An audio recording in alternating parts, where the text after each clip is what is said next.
যদি কোনো অভ্যুত্থান না হতো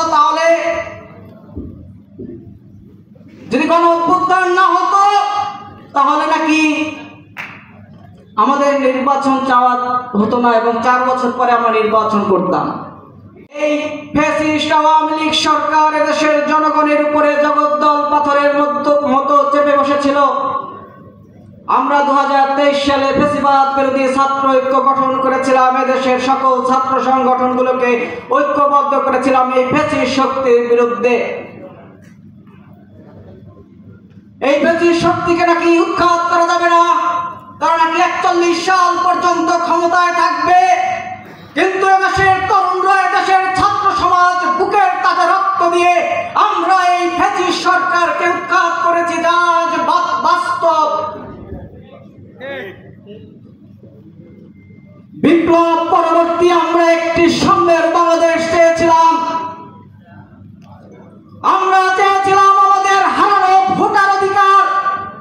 আমাদের 18 বছর বয়স হলে নাকি রাষ্ট্র আমাদের ভোটের অধিকার দিয়েছে, কিন্তু আমরা 15 বছর ভোট দিতে পারিনি।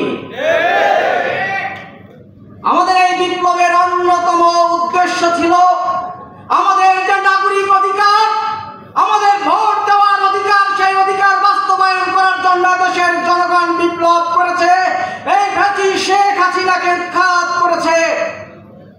কিন্তু বিপ্লব পরবর্তী কিছু চোর, ডাকাত, চাঁদাবাজ এবং আন্তর্জাতিক মানের চিটার বাটপারদের হাতে আমাদের দেশের শাসন ক্ষমতা এবং আমাদের ভাগ্য এবং আমরা কর্তৃত্ব তুলে দিয়েছিলাম।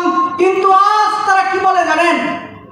গতকালকে এনসিপির আহ্বায়ক জনাব ছোট ভাই নাহিদুল ইসলাম বলেছেন, যদি কোনো অভ্যুত্থান না হতো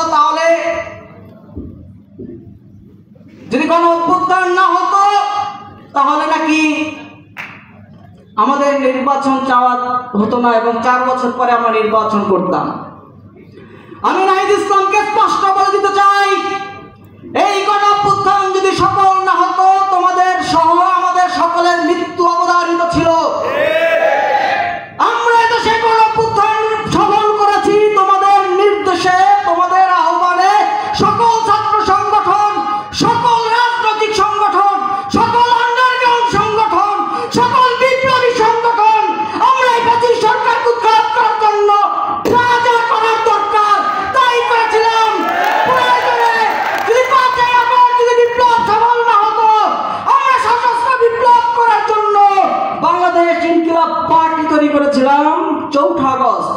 যদি বিপ্লব 5 তারিখ সফল না হতো, তাহলে আমাদের পরবর্তী করণীয় কি? আমরা সশস্ত্র বিপ্লব করতাম।